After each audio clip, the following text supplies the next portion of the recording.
Libre-échange. Une personnalité se livre. Ses créations, ses valeurs, ses engagements. Une émission avec Olivier Biscay. Bonsoir à toutes et à tous, bienvenue sur Radio Aviva, bienvenue sur Libre-Échange, une émission en partenariat avec Midi Libre. J'accueille ce soir Franck Proust, bonsoir. Bonsoir. Vous êtes le président de Nîmes Métropole. La feria bat son plein à Nîmes, enfin on est au tout démarrage de cette feria à Nîmes qui va être un rendez-vous extraordinaire avec des retombées, j'imagine, économiques et touristiques qui vous intéressent, vous, le président de Nîmes Métropole. Oui, bien entendu, c'est un temps fort de la cité. Je rappelle que la Feria de Pentecôte, c'est la deuxième fête européenne après la fête de la bière de Munich. Et c'est vrai que ça engendre, on parle d'1 million de personnes sur 5 jours. Donc effectivement, les retombées pour nos hôteliers, restaurateurs et commerçants sont énormes. Mais c'est vrai que c'est un moment qui est compliqué à charger. Moi, en tant que président de l'agglomération, c'est des moyens supplémentaires sur la collecte des ordures ménagères, des amplitudes horaires de 3 heures du matin à 22 heures, des mises en réseau de transport en commun pour permettre aux gens d'être raccompagnés en toute sécurité à leur domicile sur l'ensemble du territoire.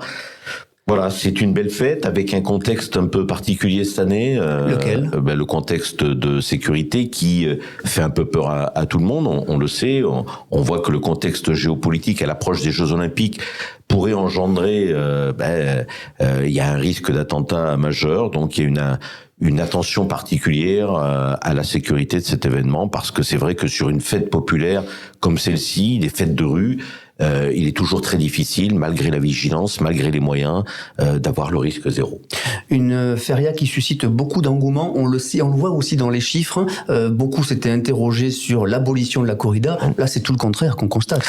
Alors, on en parlait ce matin, d'ailleurs, avec les professionnels. C'est la première fois que vous avez des arènes complètes. Le vendredi, le samedi et la corrida équestre, et le Frédéric Pastor, mon collègue qui revient avec le maire de Nîmes d'embarquer les taureaux, a discuté avec plusieurs apondérades en Espagne, et de plus en plus la tauromachie, il y a une espèce de regain. Je pense que Monsieur Caron y est pour quelque chose, en tout cas sur les arènes françaises. On voit que le monde de la tauromachie s'est rassemblé, et aujourd'hui, force est de constater que la billetterie fonctionne très bien. La feria, c'est aussi un outil de rayonnement touristique, et là, c'est aussi une des missions de la métropole. C'est vrai, c'est un rayonnement touristique, et puis, vous le savez, Olivier, il y a 2 temps dans la feria. Vous avez le mercredi au vendredi, il y a un ensemble de soirées économiques. C'est tout le tissu économique local, régional, qui vient organiser, structurer leurs relations publiques. Et puis à partir du samedi, c'est plus la feria un peu grand public. Mais ceci étant, ça permet aussi aux entreprises d'inviter leurs clients, de faire rayonner leur image. Voilà, c'est aussi intéressant. C'est un temps d'échange important. Mais c'est vrai que il y a une dimension économique, touristique, culturelle aussi, identitaire quelque part, qui est quand même très importante. Vous portez le développement économique au cœur de l'agglomération Nîmes Métropole. Ce développement économique, il passe évidemment par l'installation de nouvelles entreprises, en tout cas par l'idée où vous favorisez l'installation de nouvelles entreprises. Où en êtes-vous sur ce domaine ? Alors, c'est vrai que j'ai fait du développement économique au même titre que la protection contre les inondations et le transport en commun, des 3 piliers de la politique de Nîmes Métropole. Effectivement, on a globalement réussi sur les 2 premières années à accompagner la création de 1500 emplois nets. La difficulté, on le sait, c'est le foncier économique, parce que quand vous faites 1 hectare de foncier économique, il faut 5 hectares de compensation agricole. Donc, entre la décision politique de faire venir une entreprise, la pose de la première pierre et l'ouverture de l'entreprise, il y a 4 à 5 ans, ce sont des délais qui sont longs, mais néanmoins, on vient de terminer les implantations sur Mitra avec Soprema et Virbac. On a, en réussissant le hub européen, repris à l'État donc le foncier aéroportuaire, sur lequel on attend un certain nombre d'entreprises liées à l'activité de sécurité civile, avec notamment l'implantation du Centre mondial Conner, entreprise canadienne qu'on avait signée en décembre dernier. Et puis, j'ai en phase la commercialisation de Magna Porta, où j'ai, mais je pourrais pas dire le nom puisque j'attends la signature officielle, 3-4 entreprises qui pourraient créer donc sur le site de Mania Porta, sur les 40 hectares que nous commercialisons, environ 3000 à 3300 emplois qui pourraient être créés. Il y a aussi le centre pénitentiaire avec une plateforme de logistique industrielle avec le ferroutage. Je sors d'une réunion en préfecture. Là aussi, c'est 1200 emplois en jeu. Donc la dynamique est là. Une des problématiques, encore une fois, c'est d'aller rechercher du foncier économique. On sait que nous sommes un territoire attractif, il y a de la demande. Une des problématiques aujourd'hui, c'est de pouvoir répondre à cette demande. Et la complexité pour trouver du foncier, elle est liée à quoi? À la complexité de l'administration française ou bien la difficulté tout simplement de trouver des terrains? Alors, ce qui était faisable il y a 10 ans ne l'est plus aujourd'hui. Ouais. Les compensations étaient complètement inexistantes avant. Vous avez par exemple l'orientation de la loi ZAN, zéro artificialisation nette, qui va venir aussi complexifier les choses. Si je reprenais l'exemple sur l'ensemble du Scott-Sud-Gard, qui représente 360 000 habitants, nous aurons normalement en disponibilité dans les 10 prochaines années 80 hectares sur 5 EPCI. Vous vous rendez compte? Et là-dedans, je dois faire du logement, des zones industrielles, des infrastructures qui sont des infrastructures type école, crèche ou autres, des parcs consacrés aux énergies renouvelables. Donc, quand on nous met ce type de contraintes, on a beau après tenir au niveau national des discours en disant il faut réindustrialiser la France, c'est plus compliqué. mais globalement, derrière, les contraintes sont telles que c'est mission impossible. C'est quand on dit il manque de logements, on demande aux maires de construire des logements et de l'autre côté, on leur impose des lois qui leur interdisent. Vous savez pourquoi, Olivier? Je vais vous le dire. Il faut avoir la franchise de le dire. Il y a eu un sujet, et je l'avais dit au président de la République, à l'époque où il était conseiller de François Hollande, c'est la loi sur le non-cumul des mandats. Ouais. Aujourd'hui, on est une Assemblée nationale avec des parlementaires, et c'est pas une critique, mais qui n'ont jamais géré de collectivité locale. Très peu viennent du monde de l'entreprise. Et donc, avant, vous aviez des députés maires, des gens qui savaient ce que c'était. La réalité du terrain. Réalité du terrain. Aujourd'hui, même si la philosophie de la loi, si je prends ne serait-ce que le zéro artificialisation nette, la philosophie de la loi, on la partage tous. Le fait de moins consommer d'espace naturel, on peut être totalement d'accord avec la philosophie. Mais dans l'application en tant que telle, c'est quasiment impossible. Donc, c'est vrai pour la loi SRU, c'est vrai pour le ZAN, c'est vrai pour tout un tas de sujets où il y a une déconnexion entre nos parlementaires et les élus locaux, d'où un découragement des élus locaux. Vous verrez, je suis sûr, peut-être pas la prochaine fois, mais à 10 ans, trouver un maire, trouver des maires dans des petites collectivités, ça va devenir de plus en plus difficile. On sait que c'est déjà difficile, on a eu beaucoup de démissions ces 4 dernières années dans beaucoup de départements. Tout à fait. Il y a une véritable crise de confiance sur ce rôle de l'élu local qui est en contact direct avec la population. C'est certes l'élu peut-être le plus apprécié, mais croyez-moi, c'est quand même difficile parce que il y a on vit un peu parfois une schizophrénie où les politiques sont tous les mêmes, on les déteste ou autre, mais paradoxalement, on attend tout du politique et surtout tout de suite. Parlons des transports, ou revenons sur les transports. Je voudrais vous interroger sur la gratuité des transports. Michael Delafosse était il y a quelques jours d'ailleurs à Nîmes pour une conférence. Il a annoncé des chiffres records de fréquentation dans le tramway, évidemment liés selon lui à la gratuité des transports. Vous êtes favorable, vous, à la gratuité des transports? Non. Pourquoi? Non, d'abord parce que chaque ville est différente. La structuration de l'agglo de Montpellier est totalement différente. Moi, j'ai de l'urbain, du périurbain, voire même du rural. Donc, c'est très compliqué d'amener la gratuité de partout. La gratuité, ça n'existe pas. À Nîmes, la gratuité, elle existe déjà pour 83%. Je veux dire, ce qu'on fait payer en termes de tickets, c'est 17% du coût du transport. Ceci étant, les 8 à 10 millions de recettes que j'ai me permettent d'investir sur le renouvellement de ma flotte, sur la qualité de service. Et quand vous interrogez les gens, c'est pas la gratuité qui arrive en numéro 1. Ils veulent des transports qui soient sûrs, des transports qui correspondent à la demande, qui leur permettent de se déplacer partout à n'importe quelle heure. Ils veulent une flotte de bus moderne dans lequel ils se sentent bien, en toute sécurité. C'est ça qui est important. Quand vous prenez, par exemple, pour un enfant, on a des abonnements de 90 € par an où l'enfant peut utiliser le bus tant qu'il le veut. C'est 7 € par mois. C'est même pas le prix d'un paquet de cigarettes. Le problème du prix, il est pas là. J'ai mis la gratuité pour les plus de 70 ans. Pourquoi? Parce qu'à un moment donné, quand vous avez, pourquoi 70 ans? C'est qu'à partir de 70 ans, on commence à avoir des petits pépins de santé sur lesquels, eh bien, parfois, il est difficile de prendre la voiture. Donc, le transport collectif ne devient plus un transport choisi, mais un transport subi. Et donc, pour permettre le lien social, et avec la problématique des retraites, on a choisi d'accorder la gratuité aux plus de 70 ans. Mais, regardez, les 8 à 10 millions, sur 6 ans, 8 x 6, 48, c'est pratiquement 50 millions qui me permettent de rénover mon réseau. Et puis, par rapport à Michael Delafosse, il l'a dit d'ailleurs, j'ai une structure du versement mobilité qui est payée par les entreprises, Absolument. Qui est complètement qui est beaucoup plus faible, parce que la densité économique à Montpellier est plus forte, et donc il est plus facile d'accorder la gratuité. Mais j'attends de voir le retour d'ici quelques années, parce que un bon nombre de collectivités qui avaient mis la gratuité sont revenues en arrière. Oui, absolument. C'est le cas, en effet, dans de nombreuses régions. Fait, dans la presse quotidienne régionale, une formidable étude sur l'association des utilisateurs qui avait, d'ailleurs, je pense à Lyon, à Grenoble et autres, mis un carton rouge à la gratuité parce qu'ils disaient que ça ne correspondait pas à ce qu'ils attendaient. Et à la fois, c'est un outil d'attractivité pour de nouveaux arrivants. Vous voyez des arrivants très nombreux ici sur le territoire de Nîmes et de la métropole. Je préfère travailler sur une tarification sociale et puis sur l'intermodalité avec les plateformes multimodales des trains, les transports doux. On va installer des stations de Vélib à Nîmes. On fait enfin rentrer la ville de Nîmes dans l'ère du 21e siècle. Voilà, le vélo, le train, le bus. Voilà, sur quoi il faut travailler, sur des services spécifiques, sur les étudiants.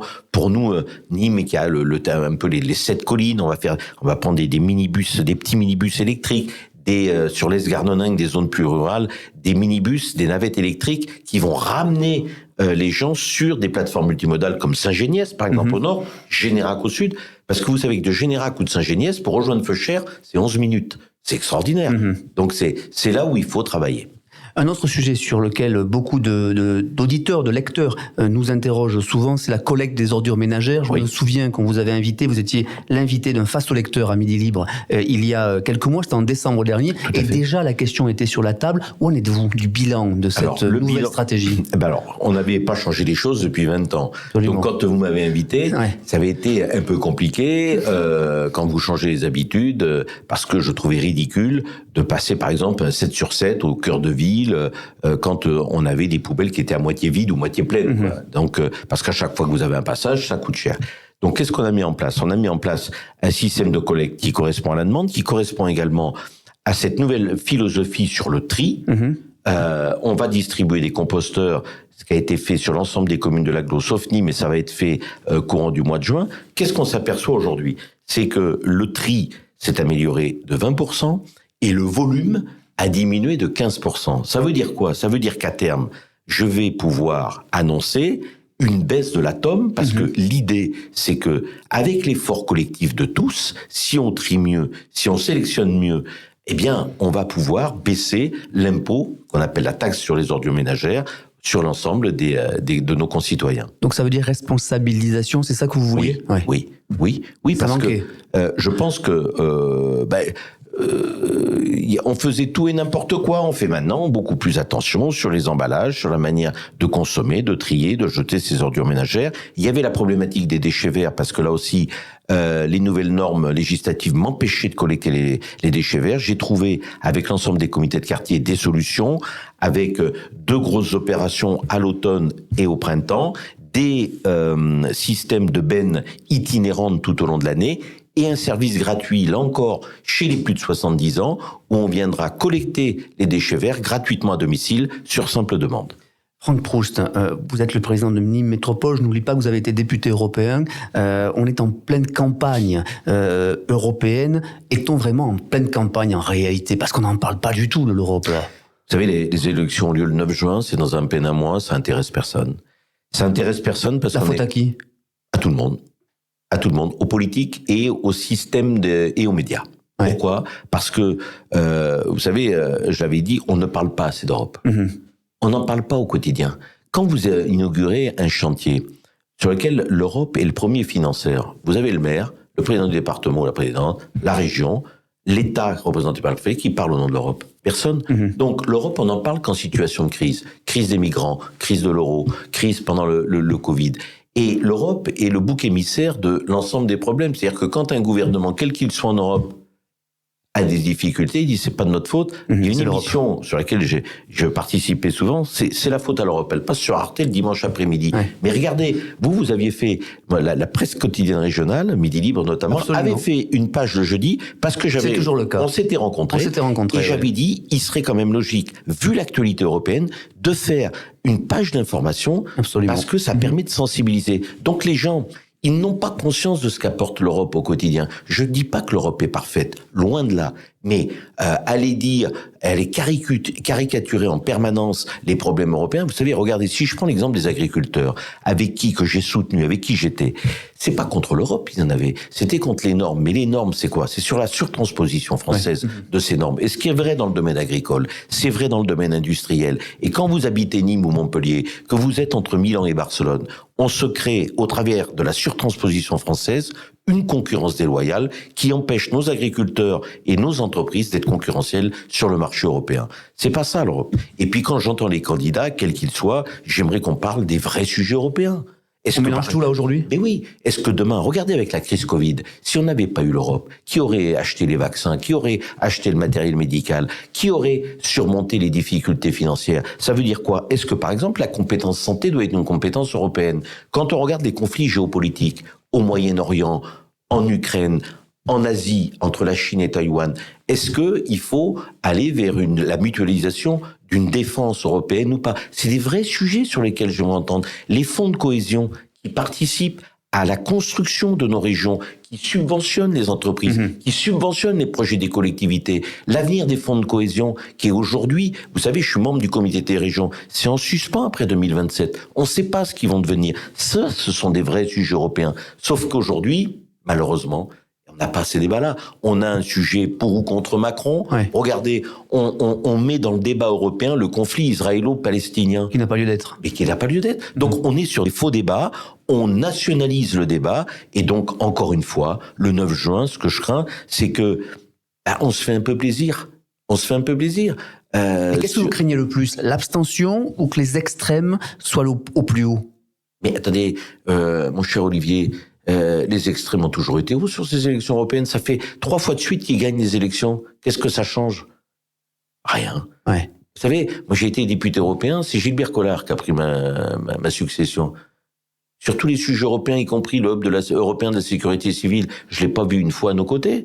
Donc le sujet, il n'est pas là. Mais les gens en ont un peu marre actuellement de la situation française. Donc on se fait plaisir. Ils ne jugent pas important la politique européenne, parce que vous savez, l'Europe, c'est Bruxelles, c'est la nébuleuse, donc on se fait plaisir quelque part. Donc, que les extrêmes fassent un gros score, j'allais même dire, c'est écrit quelque part d'avance, malheureusement. Mais les vrais sujets européens sont malheureusement pas abordés, et surtout, moi, ce qui me désole, c'est que petit à petit, je le vois encore, le poids de la France en Europe diminue. Ouais. Le barycentre de la décision. Quand vous aviez le couple Sarkozy-Merkel au moment de la crise des subprimes, au moment du conflit en Géorgie, vous aviez un couple franco-allemand qui s'appuyait sur l'Europe du Sud, Italie, Espagne, Grèce. Aujourd'hui, le barycentre décisionnel s'est déplacé vers les pays de l'Est. C'est-à-dire que vous avez l'Allemagne avec la Pologne, avec la Hongrie. Voilà, c'est aujourd'hui, malheureusement, la France n'a plus le poids qu'elle avait. Or, pourtant, la France, c'est la France. Le siège est à Strasbourg. Et la voix de la France devrait compter plus que ça. Est-ce que le président Macron devrait faire campagne, comme on le lui demande d'ailleurs? Oui, mais c'est malheureusement, regardez, tous les partis politiques sont fautifs. On met que des seconds couteaux. Les Allemands ou les grandes nationalités qui sont efficaces à l'Europe, on voit que les parlementaires font 2 ou 3 mandats, parce que c'est un mandat très spécifique. Il y a une stabilité. Il faut 3-4 ans pour s'habituer. Donc, si vous changez de député tous les 5 ans, vous n'avez pas de poids politique. Et puis, vis-à-vis du Quai d'Orsay, on devrait mettre nos plus grands diplomates dans les cabinets de commissaires européens ou autres. Le poids de la France, depuis 15 ans, diminue. À part Thierry Breton, qui est commissaire français, regardez le nombre de Français présents dans les institutions européennes. Vous n'en avez plus. Mais c'est vrai aussi pour la presse. Quand vous êtes à Bruxelles, c'est une punition. Et on dirait parfois que l'heure et quart de Thalys entre Paris et Bruxelles, c'est le mur de Berlin. De manière imagée. Alors que, qu'on le veuille ou pas. Je suis pas sûr qu'on réussisse avec l'Europe. Mais sans Europe, on ne pourra pas réussir face aux Chinois, face aux Russes, demain aux Indiens, aux États-Unis. Nous ne sommes respectés que parce que vous avez 5 à 600 millions de consommateurs. Quand on parle avec la voix de l'Europe, eh bien, on est beaucoup plus fort, sauf qu'aujourd'hui, à part von der Leyen, qui est la présidente de la Commission, mais c'est pas un chef d'État. Quand vous avez le président américain, chinois, russe, autre, ils parlent d'une même voix. Nous, qui parle? Et regardez bien, comme chaque président de la République veut garder son pouvoir dans son pays, eh bien, comme président du Conseil, on prend le plus petit dénominateur commun, c'est-à-dire quelqu'un qui nous fait pas d'ombre. À force d'avoir cette politique-là, on a ce résultat. Votre formation politique a choisi François-Xavier Bellamy, Oui. À nouveau, puisqu'il était député européen. C'est un bon candidat, vraiment? Il va faire moins de 5%, probablement. Non, je n'espère pas. On est à 8 aujourd'hui dans les sondages. Mais c'est très compliqué de cranter. François-Xavier, je le connais bien. C'est quelqu'un d'intelligent, de brillant. Il a porté la voix du groupe. Mais néanmoins, c'est le travail aussi de toute une équipe. Donc, c'est très compliqué. J'avoue que c'est une campagne. J'étais à ses côtés il y a 5 ans. Je voyais, on avait fait une campagne extraordinaire. On remplissait les salles et autres. On était à 14 la veille du scrutin. On a fini à 8. Parce que c'est une élection. Regardez la sûreté des votes aujourd'hui dans les sondages chez les Républicains, c'est 56%. Ça veut dire que dans la dernière semaine, tout peut se jouer. Il suffit d'une actualité nationale, d'un conflit qui explose, d'un attentat comme hier avec le fourgon, et tout peut changer d'un seul coup. Pourquoi vous n'y êtes pas allé, vous? Parce que c'était plus véritablement le moment. Je m'étais engagé sur la présidence de l'agglomération. Ça m'aurait obligé de quitter un peu à mi-mandat, et parce qu'il reste encore quand même 2 ans. Voilà, j'ai d'autres échéances. On peut pas tout faire. Et dans la mesure où il n'y a pas le cumul de mandats, il y a des priorités. C'est vous le prochain candidat pour les municipales à Nîmes? Et ça, c'est dans 2 ans. Vous imaginez? C'est demain, 2 ans. C'est demain, mais sur un mandat qui en fait 6, ça fait déjà 2-3 ans qu'on me pose la question. Ouais. Réalisons, non mais attendez, c'est incroyable. Réalisons le programme déjà pour lequel on a été élu. Je m'exprimerai sur le sujet la dernière année, 1 an avant. Mettez-vous à la place de nos concitoyens si aujourd'hui je disais ce qui m'intéresse c'est la réélection 2 ans avant. Il y a des urgences à régler. Là, j'ai mon plan de protection contre les inondations, j'ai la séparation des réseaux, je travaille sur des stations de pompage pour permettre à 30 à 40 000 habitants d'avoir de l'eau potable en toutes circonstances. On développe notre aéroport sur l'urbain européen. Il y a tout un tas de projets, il y a tellement de choses à faire. On verra chaque chose en son temps. Vous savez, je dis toujours, c'est une décision. Ça fait maintenant près de 30 ans que je suis élu, on verra bien, le devoir, l'envie et les circonstances. Oui, peut-être, pourquoi pas, si j'ai pas fini ce que je veux engager, mais avec qui, comment, pour quel programme. Laissons un peu de temps au temps. Pour l'instant, le temps est au travail. Et je peux vous assurer que je donne toute mon énergie pour essayer d'avoir le meilleur bilan possible. Parce que c'est ça qu'attendent les gens. Et puis, on verra bien, j'aurai 63 ans. Je suis un peu à la croisée des chemins, je pourrais peut-être faire autre chose aussi. Voilà, je me laisse aussi le que temps. beaucoup attendent et beaucoup réclament aussi que vous puissiez être candidat dans votre famille politique. Oui, j'entends ce que les gens me disent, surtout pendant les périodes de feria comme ça. Mais je suis pas sourd. Mais d'un autre côté, c'est pas une décision qui se prend à la légère. Donc, se prendra avec Jean-Paul Fournier? Oui, bien entendu, mais pas qu'avec avec ma propre famille aussi, d'abord, avant tout. Parce que, vous savez, derrière un homme politique, il y a un homme aussi, c'est une aventure humaine, beaucoup de sacrifices sur le plan familial, sur le plan aussi de professionnel. Vous savez que j'ai toujours voulu conserver mon métier, parce que je trouve que c'est intéressant d'avoir un politique qui est connecté aux réalités. Je suis agent général d'assurance, avoir des clients, des fournisseurs, payer des factures, payer des salaires. Je sais de quoi je parle quand je parle de hausse des charges. C'est important, il y a tellement de politiques qui sont déconnectées des réalités. Donc voilà, c'est un tout... Maintenant, j'ai appris il y a quelque temps dans vos colonnes que le maire ne se représenterait pas. Donc à partir de là, effectivement, des différentes hypothèses peuvent s'ouvrir. Mais ce qu'une chose est sûre aussi, c'est que Nîmes est une ville de plus de 100 000 habitants. Ouais. C'est la seule qui est encore dans les mains des Républicains. Et donc vous savez comme moi que les villes de plus de 100 000 habitants obtiennent une investiture au niveau national et que cette ville-là sera regardée de près par ma famille politique comme d'autres familles politiques. Quand vous ne faites pas de la politique, qu'est-ce que vous faites? Du sport. Ouais. Je m'occupe des enfants, des petits-enfants surtout, parce que maintenant mes enfants sont grands. Mais j'aime le sport, je voyage, je vais un peu au cinéma, j'essaye de profiter un peu de la vie parce que, vous savez, il y a parfois des événements dans la vie qui nous rappellent que quand il y a des bons moments à prendre, il faut aussi les prendre. Parce que on n'est pas suffisamment conscient que cette responsabilité que les gens nous ont confiée, c'est du 7/7. On l'oublie souvent, il le dit, ouais, c'est vrai. Beaucoup de... Je dis avec un peu d'humour, parfois, vous savez, ma semaine s'arrête, parfois le dimanche soir à 18h, je prends une douche et je regarde 7/7, et voilà, je me dis, je suis en week-end. Enfin, je le dis avec humour, mais je suis pas sûr que tout le monde en ait véritablement conscience, donc... vous savez, partager des moments de convivialité, on ne parle pas politique avec des amis, partager un bon repas, aller faire un match de tennis parce que je joue encore un peu au tennis, partager un moment, un séjour, un week-end avec ses petits-enfants et la famille et les gens qu'on aime pendant qu'ils sont là aussi, c'est aussi important. La remontada des crocos, ça vous fait quoi? Plaisir. Ouais. Il était temps quand même, hein. Ça nous a rassurés à tous. Ouais. Hein. Vous savez, c'est un déchirement. Moi qui ai démarré ma vie politique avec Jean Bousquet en 89, qui était aussi maire et président de Nîmes Olympique, j'ai baigné là-dedans. Nîmes Olympique fait partie de Nîmes. C'est l'identité, la culture, comme la tauromachie. Et donc j'ai assisté aux 4 derniers matchs avec Adil Hermarche qui a fait, sans oublier le travail de fond qu'a mené Frédéric Bompard. Mais c'est vrai que Adil a amené cette mentalité nîmoise qu'on aime bien. Il a peut-être positivé de manière à transcender les joueurs. Parce que il y a 4 journées, on était moribonds, morts, et il y a eu un peu la baraka ou autre, mais c'est vrai que l'essentiel, dans un premier temps, c'était surtout de ne pas descendre. C'était ça qui était important. L'enjeu sportif était quand même très important. Et donc vendredi soir, j'avais les frissons. J'étais un peu heureux. Après, bon, il y a une page de Nîmes Olympique qu'il faut réécrire, mais l'important, il fallait sauver au moins le club à court terme. Vous êtes confiant? Oui, bien sûr. Déjà, de rester en national, c'est important. Merci Franck Proust. Merci Olivier. Vous étiez mon invité ce soir sur Radio Aviva. Merci beaucoup. Libre-échange.